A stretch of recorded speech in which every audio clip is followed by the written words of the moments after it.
Good afternoon, Manchester. It is Friday, November 2nd, and welcome to this week's edition of The Pulse. I'm Natalie Sanchez. And I'm Matt Barnwell. Thank you so much for joining us. This week on The Pulse, we'll take a look at one of the new staff members here at MHS and touch upon the changes that may be coming for Flex. And later, we will highlight a fall sports team who has just finished an impressive season.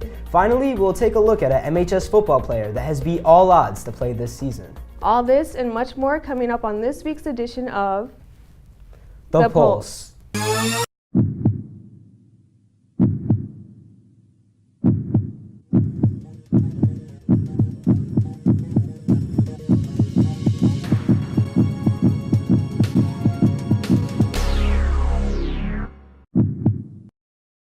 Each new school year, MHS welcomes many new staff members, and one particular teacher has wasted no time in making an impact on the MHS community. Tiana Rawlings introduces us to Miss Gambriel. As Manchester High School staff leaves, new staff members take their place. This year, MHS welcomed Miss Gambarelli, who is both an English teacher and teacher for Harbinger newspaper.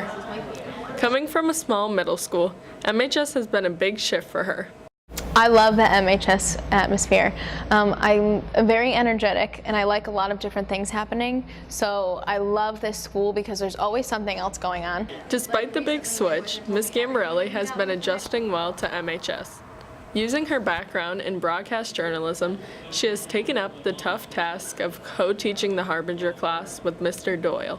With only 6 members in the class, for Ms. Gambarelli and Mr. Doyle, the biggest goal for Harbinger this year is to make the newspaper more accessible to the MHS students and staff. So typically in the past, Harbinger has only produced news and shared news that have been from the students that are in the class. But since our class is so small this year, we are working on expanding the Harbinger and the Harbinger name outside into the school.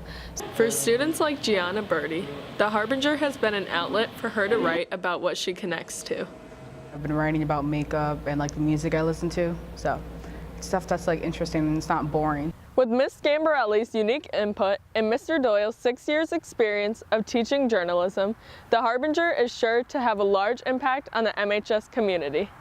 From The Pulse, this has been Lena Morosky. On behalf of The Pulse, we would like to welcome Ms. Gambarel and all of the other new staff members to Manchester High School. It's great to see new MHS teachers making such a big impact on our school community.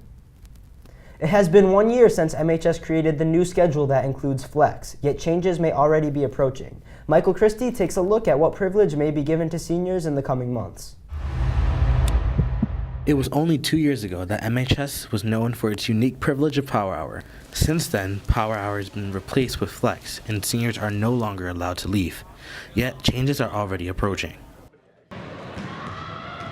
Not only will Flex continue to offer special offerings like basketball, drawing, and intramural sports, there is talk that seniors might be allowed to leave for open campus during Flex. I think you should have the opportunity to go to special Flex offerings and be able to leave and have open campus, especially because many seniors have the period before off or the period after off, so it's much of a hassle to come back just for that. 2 minutes, so you're going to hold this. Kind of turn sideways, and you're going to... Flex is meant to be an opportunity for all students to catch up with individual teachers on any work if they are struggling. Yet, within the open campus policy, seniors must have good standing, meaning you must not be failing or in the range of failing any class. The Flex Committee feels that seniors who are in good standing should be able to leave for Flex.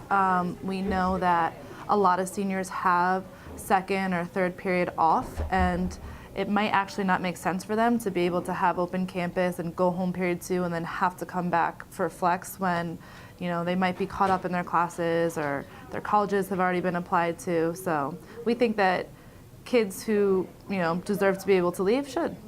And although the chances of open campus for seniors increase, the school still faces a problem. Some challenges may be, you know, do seniors come back? Are they still holding to the responsibilities of coming back for class?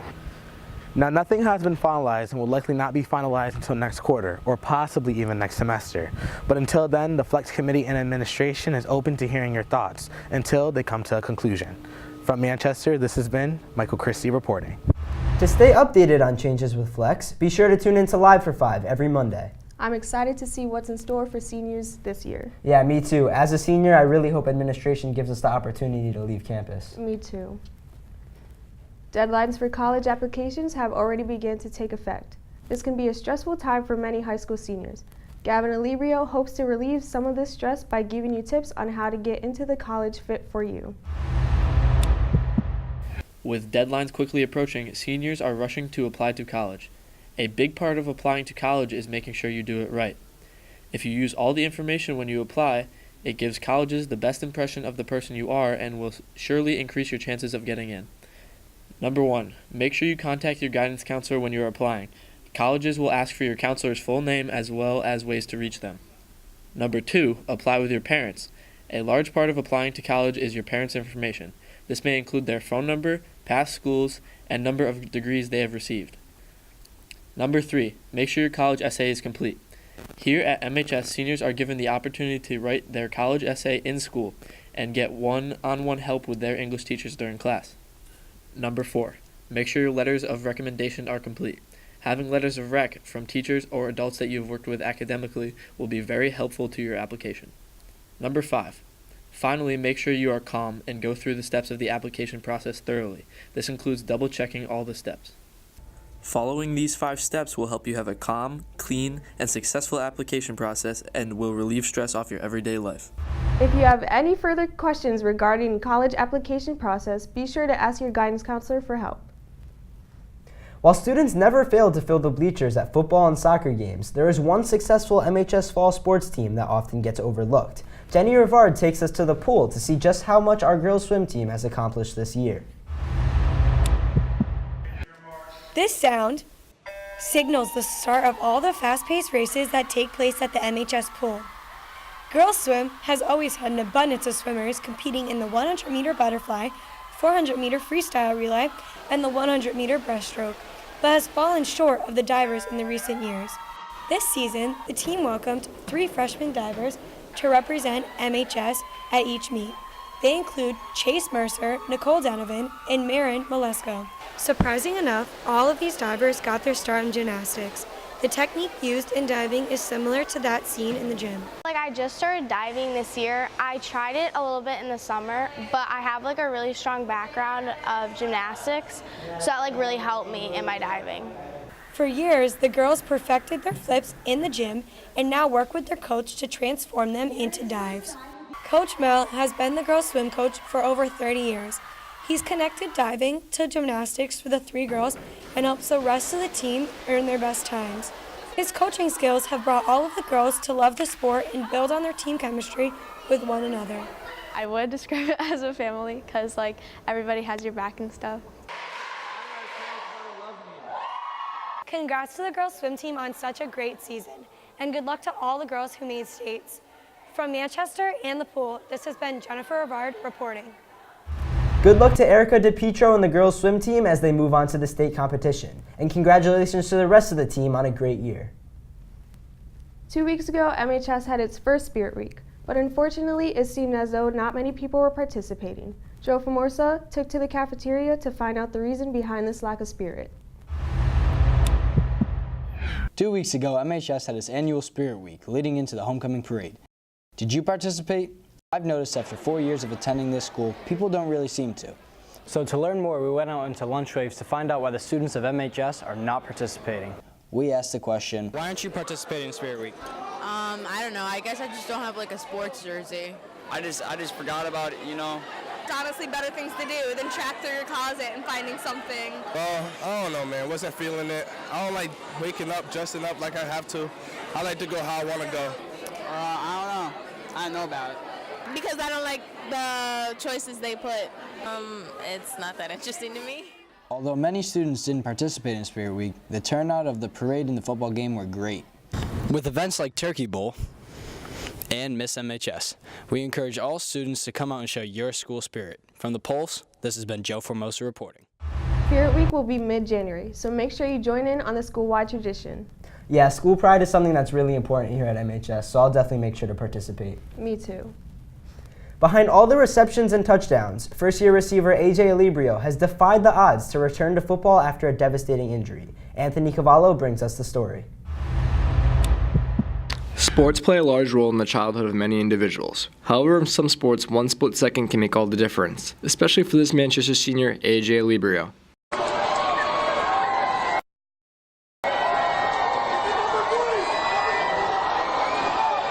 Football runs through the Alibrio family, with AJ's father being named an all-state safety and a record-breaking running back, on top of winning a state title for East Catholic High School. AJ's been playing football since the 2nd grade. This was his passion, playing for the hometown Pop Warner team, the Manchester Sentinels, until his career was put on hold during his 8th grade season.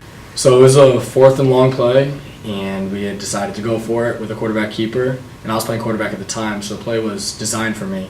And as I was running, I went to avoid a defender. We had both turned the same shoulder, and we just collided helmets, and I was unconscious. My body went into shock with a spinal cord, neck injuries, as well as some fractures on my foot. This injury left AJ in a neck brace and a memory that would haunt him every time he stepped on the field. Basically told me that it wouldn't be likely that I ever get the chance to play contact sports ever again. And for an athlete, like anyone can imagine, that was one of the hardest things for me to hear at the time. Now he's back on the field to put together a senior season like no other. With leading the conference in touchdowns by a receiver, AJ has also taken the role as the kicker, where he's continuing to perform. We got it. Let's go, baby, go to work. Luckily, while he was sidelined from football, he was able to get cleared to play soccer and pursue a few other sports here at Manchester, such as golf and diving. My message to high school athletes would be to take every opportunity like it's your last, because you really never know when that opportunity could be taken away from you. And also to cherish every moment that you have as a high school athlete, because before you know it, it's going to be your senior night and you're going to wish you had one more opportunity to leave your mark on that field. Congrats, AJ, on such a great season. It's great to see his hard work pay off. Yeah, I actually used to play football with AJ before his injury, and it's great to see him return to the player that he used to be. Well, that's all we have for you this week, Manchester. Be sure to tune in next Friday to learn more about a unique club at MHS and to learn about Senator Blumenthal's visit. If you have any ideas for stories we might have missed, you can email Mr. Larson at b11elars@mhspride.org. To learn more about The Pulse or to check out some of our other projects, visit our website at mhstelevision.com. And don't forget to follow us on Twitter and like us on Facebook at MHS Red Prod. I'm Natalie Sanchez. And I'm Matt Barnwell. And this has been The Pulse.